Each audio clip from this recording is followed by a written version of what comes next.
The Woodsboro Murders, an audio drama reading by Stargazer. Chapter 7, Trying to Hold On. Tatum and Sydney make their way across campus. Just relax, you're at school now. No one can get you here. But if it wasn't Billy, it could be anybody. He could be here at school right now. They move up the walk as a figure falls in step behind them, sporting a white ghost mask. Serial killers are smart by definition. They minimize their risk. They plan and pre-calculate everything. Showing up here would be like the most lame-brain move he could make. He promised me he'd be back. As easy as the figure appeared, it disappears, falling out of sight, unseen by either of them. I wouldn't put too much stock in a psycho's promise. They move up the front steps, toward the main doors of the school, as the ghost mask figure reappears standing at the top of the steps. Sydney sees it first, stopping dead in her tracks. She steps back, spinning around to find a ghost face behind her as well, both of them approaching, closing in on her. Sydney starts to scream when the two ghosts bust up laughing, tearing off across campus. In front of the school, a reporter doing a live remote. He holds a mask in his hand. This morning, several students in what appears to be a prank have been spotted wearing masks worn by the killer. Just before the bell, the hallway is congested with students heading to class. Tatum is at her locker with Sydney. This is a mistake, I shouldn't be here. I want you to meet me right here after class, okay? Billy appears in the crowd, with Stu tagging behind. Tatum spots him first. Shit, what is he doing here? I bet he's pissed. Just ignore him. You had good reason to think what you did. Billy and Stu approach. Billy's face is solemn. Hi, Sid. Can we talk a sec? Sydney says nothing. She can barely look at him. Tatum intervenes. You know, if I were accused of covering up two people, I'd take the opportunity to skip school. Stu steps in. Hey, go easy, Tatum. You didn't do it. Talk to me, Sid. A scream erupts. All eyes go to a ghost-masked student running down the hall, screaming wildly, running amok. Why are they doing this? Are you kidding? It's like Christmas. Billy punches Stu in the side. Ow! You open your mouth and stupidity pours out. Sorry. Sydney, clearly upset, takes off down the hall. Billy races after her. Tatum yells, Stay away from her, Billy! Tatum slams her locker shut as the bell rings. With first period underway, the halls have cleared. One or two straggling students can be seen rushing to class. Sydney moves quickly down the hall, rounding a corner, running smack into Billy. They collide hard, catching Sydney off guard, scaring the life out of her. She falls backwards, but Billy catches her fall. Jesus, shit! Hey, it's just me. Sydney pulls away from him quickly. Billy feels the slight. What? You don't still think it's me? Sydney catches her breath. No, I don't. It's just... God, Billy, someone was there. Someone tried to kill me. The police said I scared him off. It wasn't me, Sid. I know.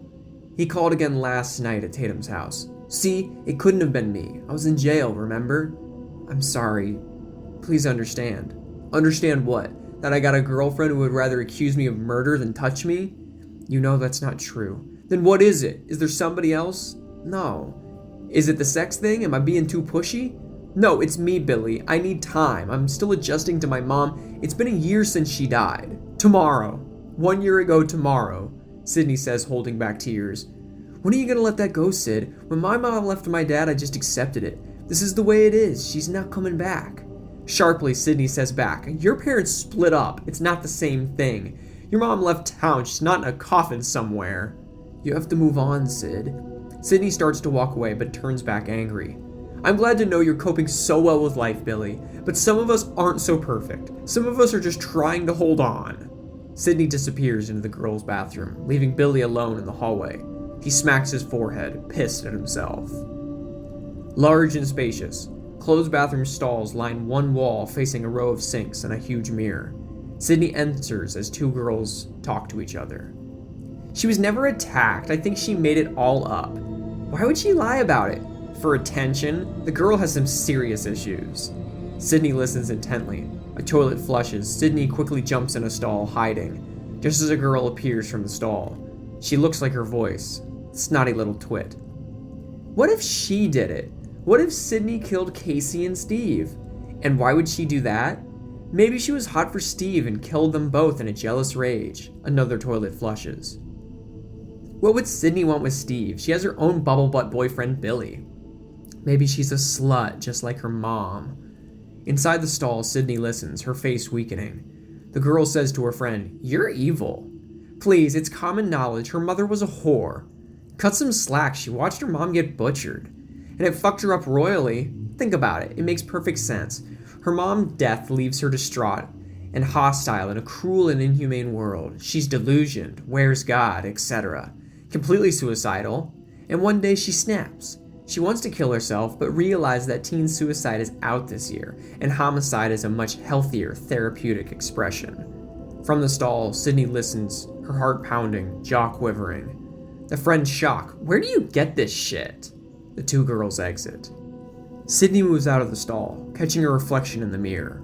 Water drips somewhere from a leaky pipe as wind whistles in from the cracked pipe above the bathroom door. It sounds almost like a whisper. "Sydney." Sydney spins around. She checks out the bathroom. The doors to the stalls are all closed. She bends down and scans beneath them, looking for feet. No one. Nothing. Sydney turns back to the mirror. The whisper returns. "Sydney." Unmistakable this time. The voice strikes Sydney like a nail through the eye. It comes from one of the stalls. She stands, thunderstruck, eyeing the stalls through the mirror. A long, morose silence, and then, softly, simply, "It's me, Sydney."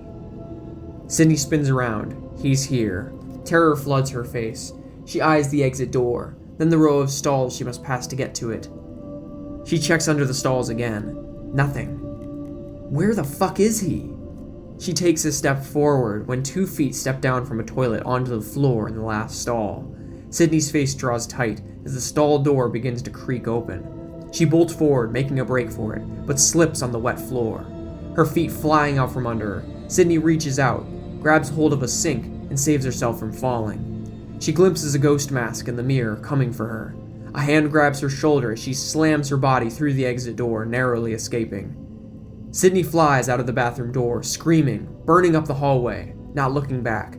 A teacher, hearing her scream, peers out from an open doorway as Sydney sprints by him, not stopping, running madly.